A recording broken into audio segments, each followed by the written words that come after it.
station blaring. I'd spent a good part of my high school career in this car, my bare feet up on the dashboard. I didn't know how many more drives we'd have.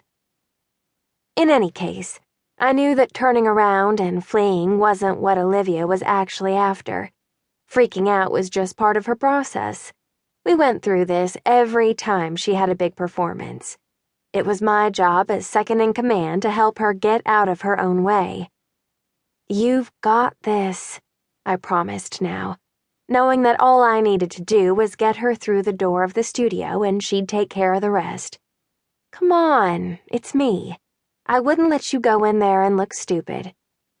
Olivia nodded, leaning her head back against the driver's seat. "I know," she said, the rain still hammering on the hood of the car.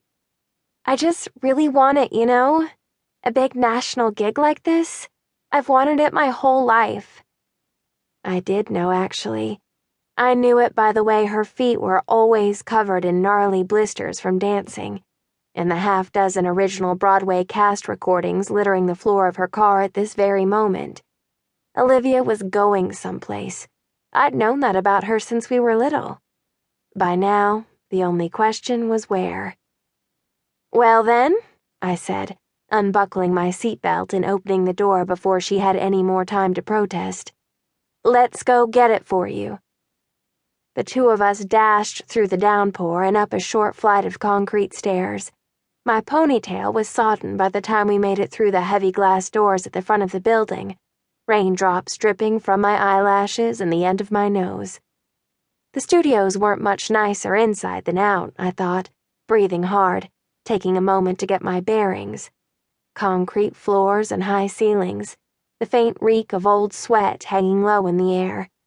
A giant framed poster of Tulsa McCready filled one wall, while directly in front of us was a large lobby lined with black leather couches and armchairs, occupied by more than a dozen other girls, all of whom had looked up at the commotion we'd made coming inside. I'd been right about Olivia. Nervous as she was, she strode right up to the front desk and introduced herself to the woman standing behind it. All confidence, just like I'd known she'd be once we made it in here. "Hi," she said as another muffled roll of thunder rumbled outside. "I'm here for the audition." I ran around the corner to the bathroom, while Olivia filled out an attendance sheet. When I got back, she was having her Polaroid taken, her hair somehow immaculately smooth in spite of the humidity. My ponytail was a lank, ratty mess. "Have a seat," the assistant told us. She was tall and black and elegant-looking, dressed in a starched white button-down. A watch with a brown leather strap hugged her narrow wrist. "I'll call your name when it's your turn." The waiting room was full of girls around our age, mostly white, mostly beautiful, mostly wearing expensive-looking dance clothes. I felt myself shrink a little, glancing down at my fraying jean shorts and dollar store flip-flops. I'd seen Olivia in any number of plays and concerts and recitals, flanked by willowy girls in full stage makeup, but it was different to be surrounded by them. It was like accidentally wandering into the middle of a pad of flamingos. "I know," Olivia said quietly, reading my mind as we walked over. "They're horrible. And you see the same ones at every audition down here. A bunch of fake bitches in Capezio trying to out-nice one another." As if to illustrate, she pasted a grin on her face. "Lauren!" she cooed, opening her arms to a brunette in a pink velour sweatsuit. "Hi!"